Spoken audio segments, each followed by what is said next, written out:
Mummy ખાવું. હવે હોય કે ન હોય, આપણે તો ટાઈમ થાય એટલે છોકરાને રાંધીને જમાડવા તો ખરા. સાચી વાત છે. નમસ્કાર દોસ્તો, હાલ અમે સુરતમાં છીએ અને એક એવા બેન પાસે આવ્યા છીએ કે જે સાવ નિરાધાર છે. 2 દીકરી અને 1 દીકરો છે.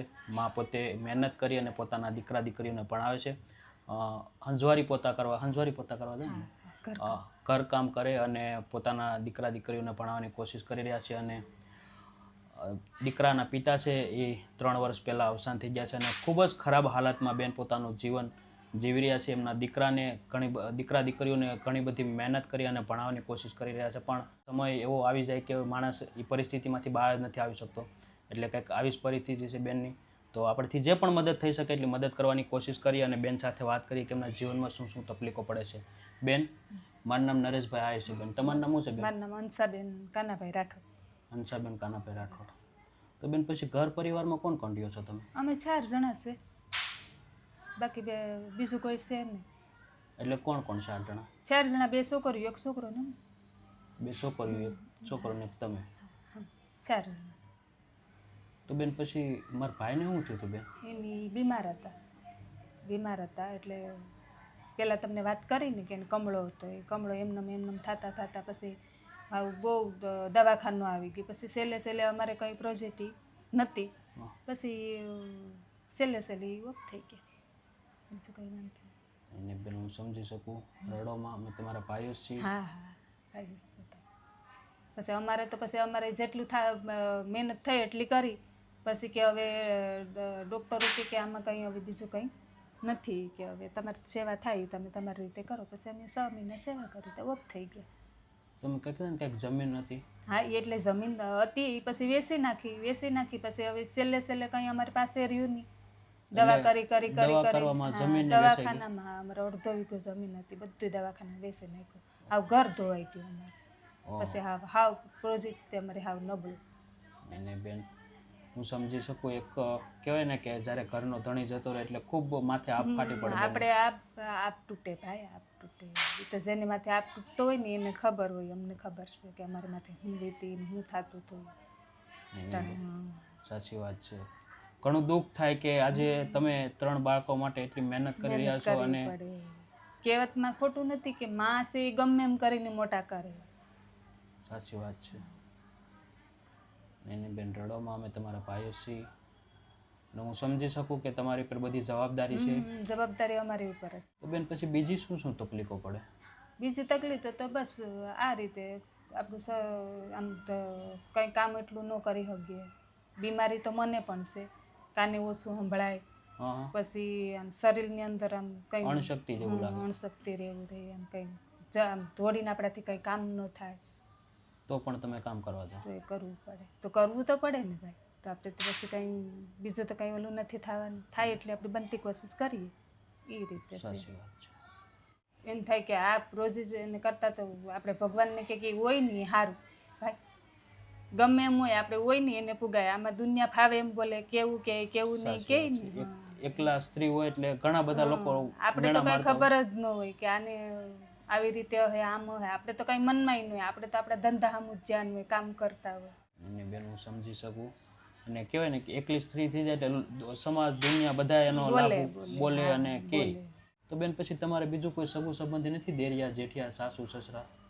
દેરિયા જેઠિયા, સાસુ સસરા, દેરિયા જેઠિયા છે. કોઈનો આધાર જ નથી અમારે. કોઈનો આધાર જ નથી. અમે અમારી રીતે જ જીવન જીવીએ, રળીને ખાઈએ, બાકી કોઈનો આધાર નથી. તો કેમ એવી રીતનું બેન? હા, તો એ આધાર ન હોય તો પછી આપણે શું કરવાનું? આપણે આધાર ઓલું કરવા જઈએ તો એમ કે તમે તમારી રીતે રહો, અમે અમારી રીતે રહો. નહીં બેન, પણ તો જો એને સારું હોય તો કંઈ એ તો આપણે નભાવીને જ જવાના. આપણે સમજી શકીએ ને કે ભાઈ એને બાળ બચ્ચા પેટ પેડાવે તો આપણે પેટ પેડાવે ને એને પેટ પેડાવે. સાચી વાત છે બેન, પણ ફરક તો પડે ને. જે સાસુ સસરા હોય, દેરિયા જેઠિયા હોય તો સાથ સહકાર આપે તો એમના દીકરાને તમારા દીકરા પણ સહકાર તો કોઈનો મળે એમ જ નથી. તમે અમારા ભાઈઓ બેનું છે, તમારો સાથ સહકાર મળે એ જ અમારે હાસું. બાકી બીજું કોઈ સાથ સહકાર કોઈ દે નથી. એને બેન હું સમજી શકું. તો બેન, પછી તમે શું કામ કરવા જાઓ? ઘર કામ કરી હશે, સાડી આવે તો રેણિયા કટિંગનું કરી હશે, બસ. બીજું તો આ રીતે બીજું કંઈ નહીં. બહાર ધંધો કરવા જઈએ તો પાછા આવતા રહીએ ઘરે, કામ ન થાય.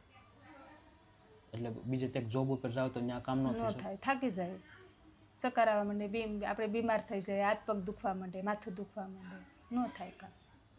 તો પછી ઘરની અંદર કમાવા તમે એક જ બેન? એક મારી ઉપર જ છે.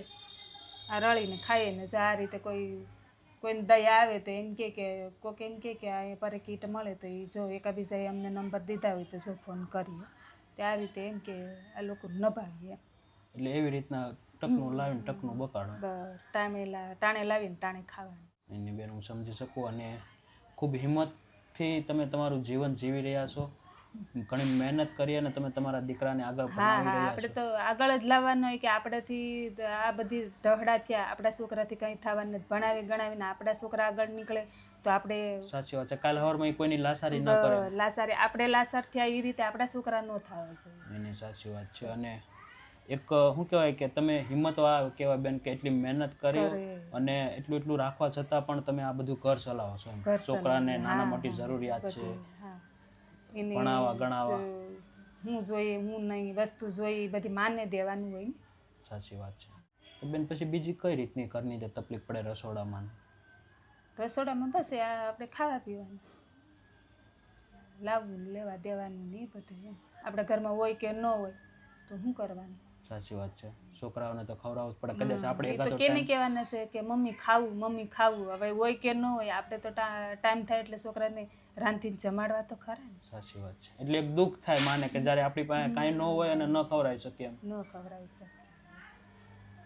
એની બેન હું સમજી શકું કે આજે મારા ભાઈના જવાથી તમારા ઘણું બધું મોટું દુઃખ ઊભું થયું. સાચી વાત છે બેન.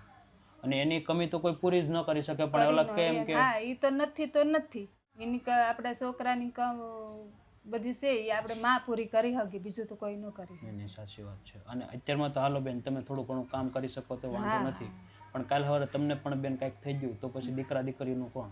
કોઈ નહીં ને, કોઈ આધાર નહીં. માં હોય ને તો એ ગમે એમ કરીને રળીને મોટા કરે, પછી તો એ એકલા હાવ નોધારસ થઈ જવાના છે.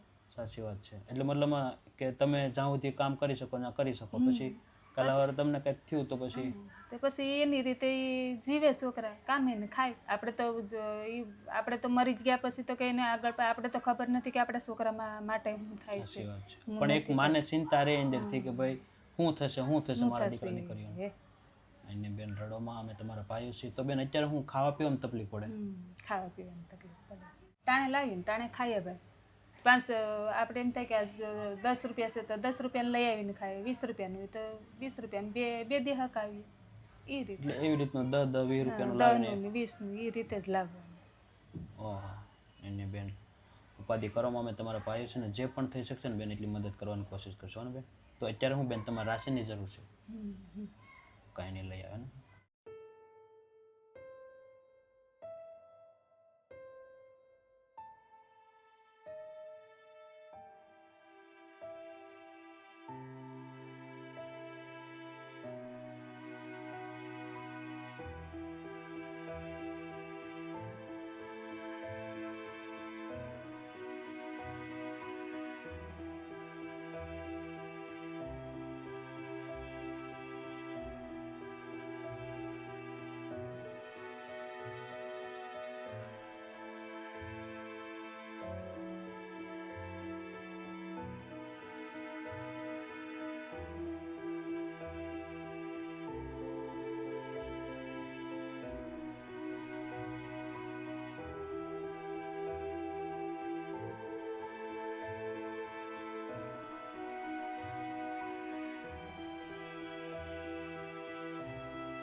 તો બેન તમારે જે પણ રાશન જોતું હતું બધું રાશન આવી ગયું બેન?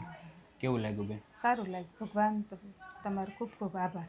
એની ચોક્કસ બેન. અને આશીર્વાદ આપજો કે અમે તમારા જેવા લોકોની વધુ મદદ કરી શકીએ બેન. અને કરતા રહેજો અમને બધાને અમારા જેવાને દેતા રહેજો. એને ખૂબ ખૂબ તમારો આભાર.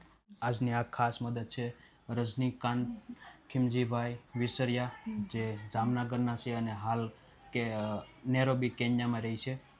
એમના તરફથી બધી જ મદદ છે બેન. અને એમના દીકરાનો આજે બર્થડે છે હસીલ હસીલના બર્થડે નિમિત્તે આ બેન બધું જ તમને રાશન આપવામાં આવ્યું છે બેન, તો શું કહેશો એમના વિશે? એ ખૂબ ખૂબ આભાર. ચોક્કસ ચોક્કસ બેન, અને હા, ભગવાન એને ખૂબ જાજુ આપે. હા, એ મારો બધાને ખૂબ ખૂબ આભાર. ભગવાન એને ખૂબ જાજુ આપે. નહીં નહીં, ચોક્કસ ચોક્કસ. અને થેન્ક યુ સો મચ રજનીકાંતભાઈ કે આજે તમે તમારા દીકરાના બર્થડે નિમિત્તે આવી રીતે જે નિરાધાર બેન માટે આગળ આવ્યા છે અને મદદ કરી છે. Thank you so much. ભગવાન તમને ખૂબ જાજુ આપે, ખૂબ પ્રગતિ આપે, અને બસ આવી જ રીતે મદદ કરતા રહેજો. અને હર્ષિલભાઈને પણ હેપી બર્થડે. ભગવાન તમારી બધી મનોકામના પૂરી કરે, અને બસ જીવનમાં આવીને આવી રીતે નિરાધારની સહ લોકોની મદદ કરતા રહેજો. તો બસ થેન્ક યુ સો મચ. અને દોસ્તો બસ વિડીયોને વધુ શેર કરો અને પ્રેમ સપોર્ટ આપતા રહેજો. જય હિન્દ, જય ભારત.